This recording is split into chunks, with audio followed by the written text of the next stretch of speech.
மிகப்பெரிய தலைவராக, மாபெரும் தலைவராக. ஏங்க உலக நாடுகளில் எந்த ஒரு விடுதலை அமைப்புக்கும் நீங்கள் வந்து ஏர் ஸ்பேஸ் கிடையாதுங்க. நீங்கள் உலகத்தில் பல விடுதலை அமைப்புகள் இருக்குது. ஒரு ஒரு நாட்டிலையும் ஒரு ஒரு மாதிரியான விடுதலை அமைப்புகள் இருந்தது, உருவாச்சு, அழிஞ்சுது. ஆனால் உலக நாடுகள்லேயே வந்து பார்க்கக்கூடிய விடுதலை புலிகள்கிட்ட மட்டும்தான் அவங்கள்ட்ட தான் விமானப்படை இருந்தது. அதுதான் முதல் விஷயமே. ட்வின் டவர் தாக்குதலுக்கு பிறகு உலக நாடுகள் மத்தியில் ஒரு எண்ண ஓட்டம் மாறுச்சு. அந்த எண்ண ஓட்டம் அன்னைக்கு விடுதலை புலிகளுக்கு எதிராக அமைந்தது.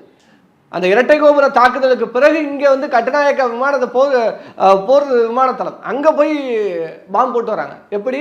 விமானத்தில் லைட்டு கிட்டலாம் கிடையாது, டார்ச் லைட்டு. நீங்கள் அந்த வரலாறுலாம் படித்து பார்த்தீங்கன்னா டார்ச் லைட்டை வச்சு கொண்டு போய் கொழும்பு விமான நிலையத்தில் போடல தலைவர்.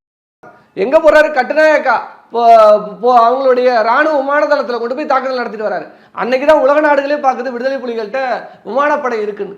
அப்போ தன்னுடைய உயிரை தியாகமாக கொடுத்தவர், தன்னுடைய பையனை பலியிட்டவர், தன் கண்முன்னாலே பலியிட்டவர் சார்லஸ் ஆண்டனியை, தன்னுடைய மகள் துவாரகாலிருந்து மனைவி வரைக்கும் அத்தனை பேரையும் அந்த களத்தில் பலியிட்டவர் பாலச்சந்திரன். சின்ன பச்சிலம் குழந்தை. தமிழ்நாடு அன்னைக்கு எந்த அளவுக்கு போராட்டம் நடத்தியதுன்னு தெரியும்.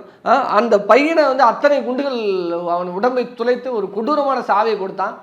அதெல்லாம் வந்து பார்த்து இன்னைக்கு தமிழ்நாட்டில் அன்னைக்கு எவ்வளோ ஒரு போராட்டம், எவ்வளோ ஒரு இது நடந்தது.